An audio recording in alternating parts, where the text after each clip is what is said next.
So mga kasangkayan, nagpunta ko dito sa nabili ko na lupa mga kasangkayan. Tapos dito sa left side hindi ko pa na pakudalan, pero dito sa right side napakudalan ko na mga kasangkayan.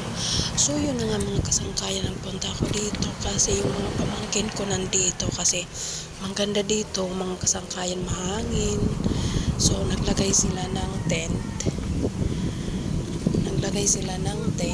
tapos dyan daw sila magla-lunch, mga kaibigan niya, tapos yung pamangkot ko si Bahing, si Rick, tsaka yung mga kaibigan niya nandyan, nagluluto sila, may tuyo at tsaka hotdog, tapos nagano pa sila ng tent na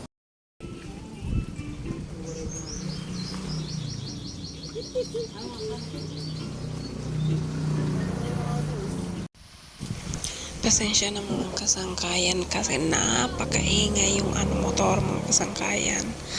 Pasensya na mga kasangkayan kasi malapit lang kami dito sa sa highway mga kasangkayan.